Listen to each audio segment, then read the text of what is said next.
अस्सलाम वालेकुम, I am doctor Mubashar. आज हम बात करेंगे एक टाइनी स्पाइस की, जो कि हम रोज़मर्रा अपने खानों में, खा वो सब्जी हो, गोश्त हो, दालें हो, किसी किस्म का सूप हो, उनमें वो इस्तेमाल होता है। और ये स्पाइस के साथ साथ सदियों से दवाई के तौर पे भी इस्तेमाल किया जाता है। हाँ, तो ये बात हम कर रहे हैं लौंग या क्लोव। आज मैं आपको बताऊंगा कि लौंग के इस्तेमाल का तरीका क्या है, फिर इसकी अफादियत एज आ मेडिसिन के तौर पे, और साथ साथ जो इसके अंदर हीलिंग पावर मौजूद है, हीलिंग प्रॉपर्टीज है, उसको भी आज डिस्कस करेंगे। आगे चलने से पहले चैनल को सब्सक्राइब करें, बेल आइकन को हिट करें, ताकि जो भी नई वीडियो आए तो उसका नोटिफिकेशन आपको मिल सके। देखें, जब आप सुबह निहार मुंह 2 या 3 लौंग इस्तेमाल करते हैं तो ये आपकी इंसुलिन की सेंसिटिविटी को बढ़ा देता है, तो इस तरह ये शुगर को कंट्रोल करने में मदद देता है। इसके अलावा लौंग का डायरेक्ट इफेक्ट होता है हमारे लबलबा या पैंक्रियाज के ऊपर। वहां पे जाकर ये इंसुलिन की सिक्रीशन को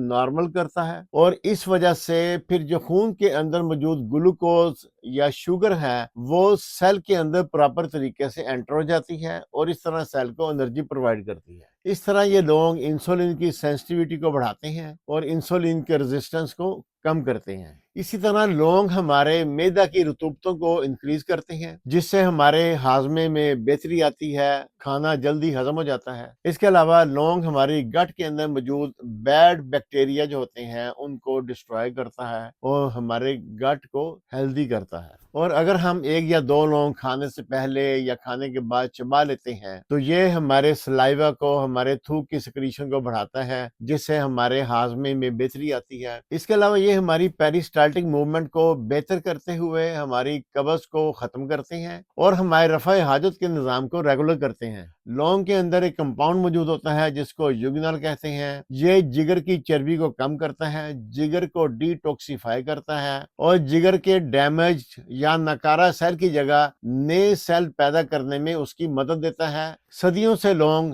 दांत की दर्द और मुंह की बदबू के लिए इस्तेमाल होते रहे हैं। ये मसूड़ों की सोजिश को कम करते हैं, जिससे जिंजवाइटिस ठीक हो जाता है। और इसी तरह ये दांतों के ऊपर जो प्लाक जम जाता है उसको खत्म करने में भी मदद देते हैं। लौंग के अंदर मैग्नीशियम पाया जाता है, जो कि हमारी हड्डियों को मजबूत करता है। इसके अलावा जो इनकी पावरफुल एंटी इन्फ्लेमेटरी प्रॉपर्टीज है, इसकी वजह से जिस्म के तमाम जोड़ अगर उनके ऊपर इन्फ्लेमेशन हो तो ये उस इन्फ्लेमेशन को खत्म करते हैं। लौंग के अंदर एंटी वायरल और एंटी बैक्टीरियल प्रॉपर्टीज भी पाई जाती हैं, और इसी वजह से खून के अंदर ये वायरस और बैक्टीरिया को खत्म करके खून को साफ करती हैं। और अपनी इन्हीं खसूसियात की वजह से ये नज़ला, जुकाम, गले की सोजिश, साइनस की बीमारियां, यहाँ तक कि ब्रोंकाइटिस में भी बहुत ज्यादा मुफीद है। अगर हम लौंग की एंटी ऑक्सीडेंट प्रॉपर्टीज देखें तो लौंग के अंदर मौजूद योगिनॉल विटामिन ई से 5 गुना ज्यादा ताकतवर एंटीऑक्सीडेंट है।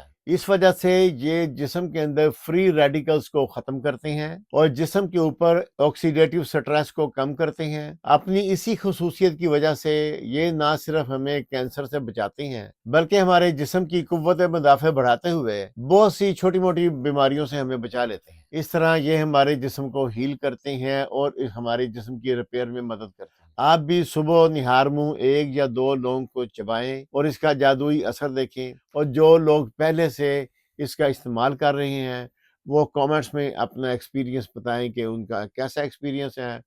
अगर लौंग का 1, 2 या 3 लौंग का इस्तेमाल ठीक है, अगर बहुत ज़्यादा मिकदार में हम इस्तेमाल करेंगे तो ये मुंह में जलन पैदा करेगा और हमारे मैदे को ख़राब भी करेगा। अगर आपको ये वीडियो पसंद आए तो लाजमी अपने दोस्त अहबाब रिश्तेदारों के साथ शेयर करें। It's all for today, thanks for watching, see you in the next video. Allah हाफिज़।